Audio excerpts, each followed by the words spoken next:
नमस्कार दोस्तों, स्वागत है आपके अपने YouTube channel Raju competitive class में। दोस्तों, आपको जैसे पता होगा टीआरई 3.0 का क्लास 9 से 10 का बात कर लेते हैं तो रिजल्ट जो है वो जारी कर दिया गया है। अब अभ्यर्थियों के मन में ये है, जो सफल अभ्यर्थी है उनके मन में ये बैठा हुआ है कि आखिर कौन सा डॉक्यूमेंट हमें काउंसलिंग में लेके जाना पड़ेगा। प्लस काउंसलिंग आपका जल्दी होने वाला है, आपको पता ही है। तो काउंसलिंग में कौन-कौन से डॉक्यूमेंट जो पहले लेके जाने पड़ेंगे और जो हमें दिक्कत ना हो काउंसलिंग में, क्योंकि अभी देखो और जो भी काउंसलिंग में करवा रहे हैं उन सभी का काफ़ी दिक्कत आ रहा है। कहीं मोबाइल ओटीपी का दिक्कत आ रहा है, कहीं पर डॉक्यूमेंट उनका ऑफिशियल बीपीएससी की साइट पर गलत अपलोड हो चुका है, ठीक है?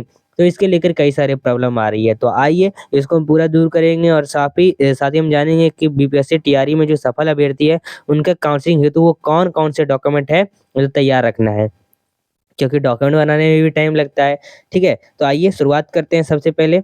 पहला आपका जो है सबसे पहले 10वीं का अंक पत्र लेके जाना पड़ेगा और 10वीं का मूल प्रमाण पत्र लेके सर्टिफिकेट और मार्कशीट दोनों लेके जाना है। हाँ, याद रखना आपको ओरिजिनल भी लेके जाना है, आपको फोटोकॉपी भी करवा लेना है और आपको एक और लेके जाना पड़ेगा डॉक्यूमेंट इसका जो है बीपीएससी की ऑफिशियल साइट से प्रिंट किया हुआ जो वाटर मार्क वाला डॉक्यूमेंट है उसको लेके जाना है काउंसलिंग में, ठीक है?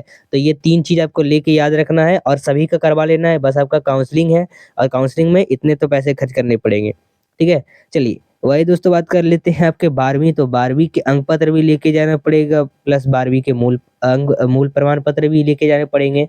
तो इनका भी वही तीनों डॉक्यूमेंट लेके जाना पड़ेगा।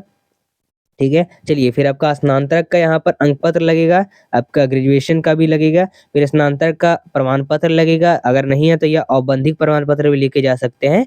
और वही स्नातकोत्तर अगर है अंक पत्र है तो ये बस पेपर 2 के लिए आपके पास लेके जाना पड़ेगा, अगर है तो लेके जाना है। वही इसका मूल प्रमाण पत्र लेके जाना पड़ेगा स्नातकोत्तर का, अगर नहीं है औपबंधिक प्रमाण पत्र लेके जा सकते हैं, बस ये पेपर 2 के लिए इम्पोर्टेंट है। वही अगर आपने बीएड किया है या फिर डीएलएड किया है तो इसका आपको सर्टिफिकेट लेके जाना पड़ेगा और इसका मार्कशीट भी लेके जाना पड़ेगा दोनों का। फिर आपका अगर कोई कास्ट सर्टिफिकेट है आपके पास, अगर कोई रिजर्व कैटेगरी से बिलॉन्ग करती हो तो आपको जाति का प्रमाण पत्र लेके जाना है। आवासीय प्रमाण पत्र फिर आपको लेके जाना पड़ेगा, बिहार के निवासी हैं तो। वही दिव्यांगता प्रमाण पत्र पीएच के लिए अभ्यर्थियों के लिए लेके जाना पड़ता है। वही अगर स्वतंत्र सेनानी के पौत्र-पुत्री हैं तो उनके लिए आपको ये लेके जाना पड़ेगा प्रमाण पत्र। और आपको यहाँ पर सबसे ज़्यादा इम्पोर्टेंट चीज़ जो वो है मूल आधार कार्ड एवं आधार कार्ड में जो मोबाइल नंबर लिंक है वह भी लेकर जाना होगा। उस पर वेरिफिकेशन के लिए ओटीपी आएगा जो वहाँ बताना है। यही प्रॉब्लम है इसमें और ज़्यादा अभ्यर्थी इसमें प्रॉब्लम आ रहा है।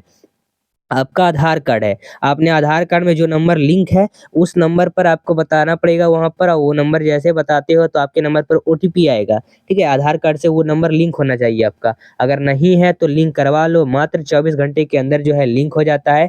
फिर इसमें कोई दिक्कत नहीं होगी, आप ये सोचोगे कि मैंने बीपीएससी के साइट में मैंने तो कुछ और नंबर डाला था, तो वही जो नंबर डाला था वही से लिंक कर लो, ठीक है? या फिर अगर आधार बीपीएससी का ऑफिशियल साइट में जो आपने नंबर डाला था वहाँ पर फॉर्म भरते टाइम, तो वही नंबर से आप इसको अपडेट करवा लो। 24 घंटे का टाइम लगता है, 100 रुपये अब लगेंगे आपके। ब्लॉक में जाके आपके डिस्ट्रिक्ट के वहाँ पर आप चेंज करवा लेना, ठीक है? तो ये तुरंत ही हो जाएगा और इस पर ओटीपी आएगा, ओटीपी से बताना पड़ेगा आपका ओटीपी क्या है, तभी आपका वेरिफिकेशन आगे हो पाएगा। प्लस आपका अभ्यर्थी का 4 जो है फ़ोटो लेके जाना पड़ेगा।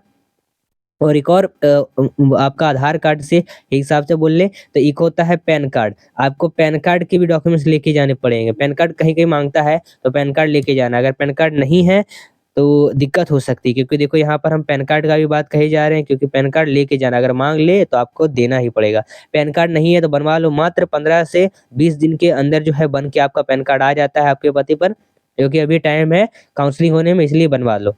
कहीं-कहीं 1 महीना भी लग जाता है पैन कार्ड बनाने में, तो आपको बनवाना है तो बनवा लो, ज़रूरी है। चलिए, वही दोस्तों बात कर लेते हैं स्वतंत्रता सेनानी, अगर इसका तो बात हो चुका है, फिर वही सीटेट, अगर स्टेट का अंक पत्र है, सीटेट है या फिर स्टेट है, जो भी है, तो उसका अंक पत्र आपको लेके जाना पड़ेगा, प्लस उसका प्रमाण पत्र भी लेके जाना पड़ेगा। आपको आपका स्टेट बैंक, जो भी आपके पास बैंक है, उस बैंक का चेकबुक या फिर पासबुक लेके जाना है, ज़रूरी नहीं कि स्टेट बैंक का ही रहे। पैन कार्ड आपको लेके जाना है, फिर आपका टीआरए 3.0 का जो आपने एडमिट कार्ड है, वो एडमिट कार्ड लेके जाना पड़ेगा।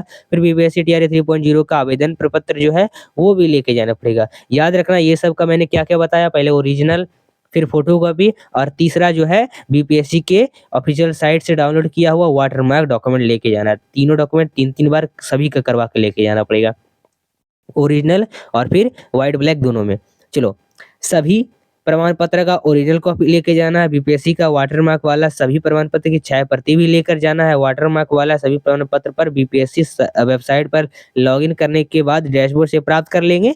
जो है दोस्तों, ये अब इम्पोर्टेंट न्यूज़ निकल के आ रहा है कि कब हमें देखने को मिलेगा ऑफिशियल साइट पर वाटरमार्क, अभी तो दिख नहीं रहा है। तो ये जो है 22 दिसंबर से आपको देखने को मिल जाएगा, क्योंकि 21 दिसंबर से देखो प्रधान शिक्षकों का 21 दिसंबर को मतलब एक अपडेट करने को दिया गया है यहाँ पर, क्योंकि उनका प्रॉब्लम आ रही थी काफ़ी। उनका बहुत सारा प्रॉब्लम आया था कि उनका जो काफ़ी डॉक्यूमेंट ही अपलोड नहीं हुआ या फिर गलत डॉक्यूमेंट अपलोड हो गया, तो काउंसलिंग में उनको बाहर कर दिया गया था। तो इसके लेकर उन्होंने आवेदन दिया बीपीएससी को, तो एक बार मौका उनको मिला है, चांस मिला है कि अपना डॉक्यूमेंट फिर से अपलोड कर लो, सही सुधार कर लो। तो फिर 22 दिसंबर से आपका नया डॉक्यूमेंट अपलोड मतलब स्टार्ट हो जाएगा, डाउनलोड होना। 21 तारीख का टाइम है उनके पास। 21 तारीख से स्टार्ट है मतलब, तो 21 दिन, 1 दिन का टाइम है। फिर वही काउंसलिंग आपके चयनित जिले में होगी और चयनित जिले की सूची जो है वो भी 22 दिसंबर को जारी होगा, प्लस आपको एसएमएस के माध्यम से भी आपको बताया जाएगा। तो ये पूरा यहाँ पर मामला निकल के आ रहा है। ठीक है दोस्तों, तो आखिर समझ चुके होंगे पूरा डॉक्यूमेंट के क्या कुछ मामला है, डॉक्यूमेंट क्या-क्या लेके जाना है। तो चलिए, ये था आपका पूरा अपडेट। दोस्तों, सब्सक्राइब करें हमारे चैनल बीपीएससी से टीआरई 3.0 से कोई भी अपडेट हो वो हमारे चैनल पर, चैनल को सब्सक्राइब करें। धन्यवाद।